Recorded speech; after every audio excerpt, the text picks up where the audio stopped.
Donald Trump is very clearly planning to run the same playbook from last time. We are watching a slow motion insurrection. In these final weeks of the campaign, Trump and his allies are laying all the groundwork, getting ready to reject the free and fair result of this election if he does not win. That's plain as day. Here we are, once again in the year 2024. Trump has not lost his base of followers who buy the same nonsense he sells. If Donald Trump wins the 2024 election, will you trust the results? Yes, I will. If Kamala Harris wins the 2024 election, will you trust the results? No. And I know that sounds like a double standard, but it's not. Well, that is a double standard. No, it's not. This is where we are. Proportions of the country cannot even acknowledge their own biases because they wish the United States was a monarchy controlled by their king. And by the way, Kamala will not be your first female president. She will not be your first female president. It's not the way it's supposed to be. We're not supposed to have a socialist. Look. Except, of course, when it benefits your own properties. This dude is the biggest welfare queen in the world. What do you think's really going on in the country right now? They're trying to push socialism through, unfortunately, and people are not informed. And here they are carrying the water for him.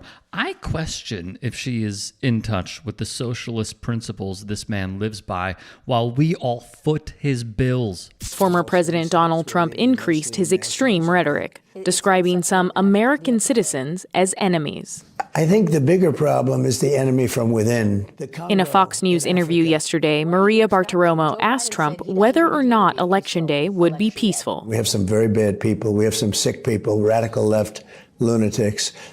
And I think they're and it should be very easily handled by, if necessary, by National Guard, or if really necessary, by the military. This must be rejected. We cannot allow this man to take power once more, and yet... Do you feel like there's a problem with the political rhetoric in this country? A lot of Republicans are criticizing Democrats, saying to tone down the rhetoric. Do you think rhetoric is a problem in the country? I believe so. Yeah. I believe so, yeah. But I know if Kamala gets in, we're going to have World War III. So we definitely don't want her in. And this is one of your top sellers here?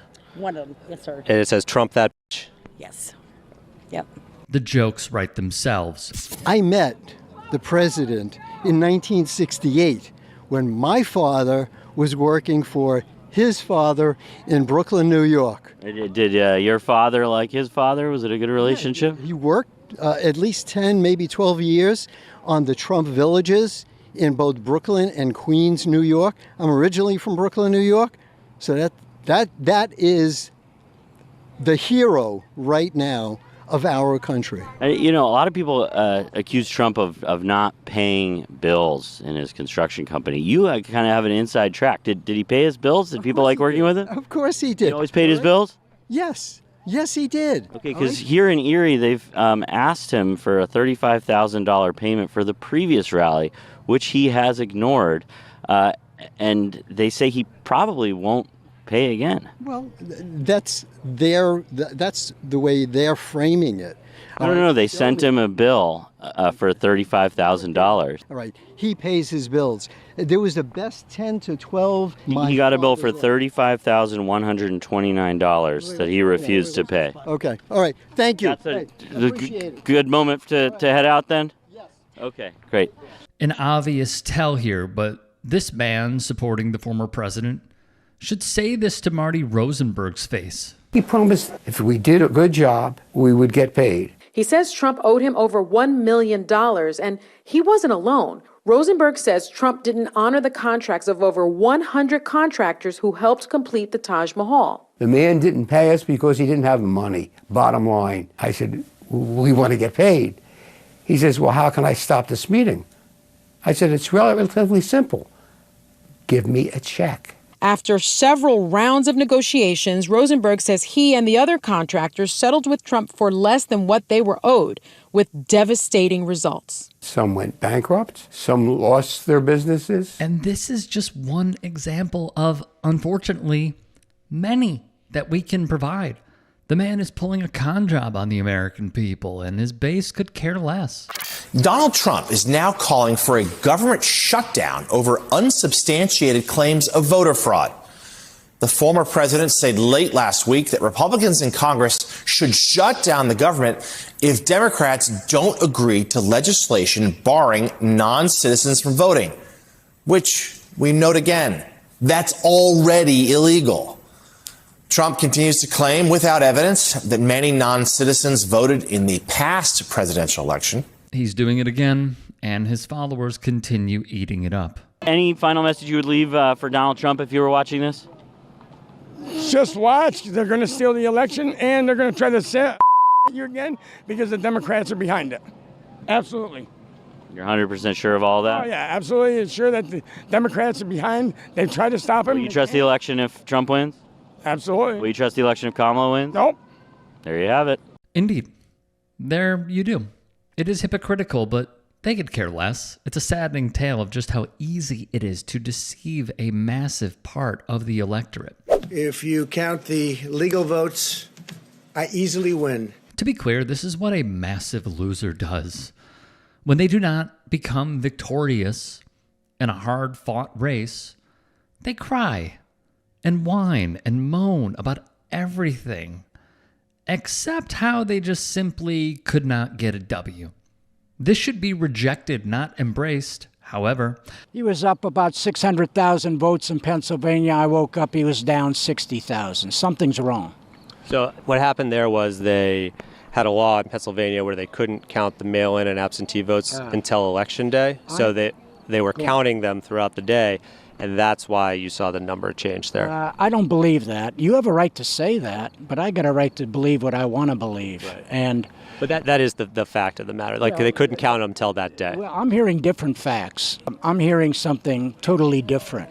Okay. So what are you hearing? I'm hearing that things don't change that drastically. I've been around since Barry Goldwater.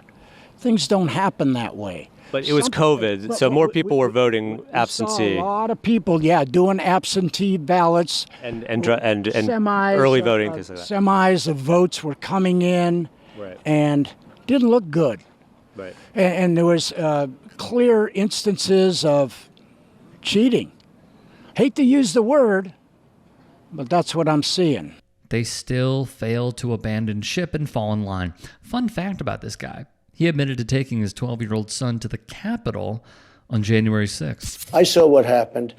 I watched that election, and I thought the election was over at 10 o'clock in the evening. Of course he did, because he does not believe in anything but himself, even when facts negate his diabolical mind. So you're in the family line from the Founding Fathers. That's an incredible thing. My sister had it all documented and everything. And do you think the Founding Fathers would have been disappointed in the failure of Trump to transfer power peacefully? Oh, I don't think he should have had to transfer power at all. I think he won. Well, but he lost in an election. That's one of the most important things in a democracy, is having an election and then admitting when you lose. Give me one reason you believe that. Because I watched the votes at the end. The tallies just don't make sense. There was all kinds of they're showing hundreds of lines of different hacking from other countries that night. They're showing. I've seen a lot of reports. I mean, I don't know what to tell you. She doesn't know what to tell Davram Stiefler because there is nothing backing her point here. As always, the good liars are on the ground conversing with these folks who are still our fellow Americans and providing the insights we need to understand not just their talking points, but their mindset.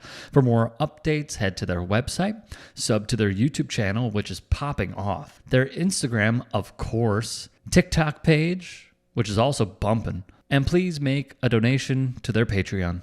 Hey, I appreciate you watching. Now, if you can, please do become a channel member by going to youtube.com/tytsports and clicking the join button. If that's too much for you, you can just go to tyt.com/join to become a member. It helps all of us out here at the Young Turks and keeps our network afloat. In addition, you could follow me on my socials on Twitter, Instagram, and TikTok. Appreciate the love. Have a great day.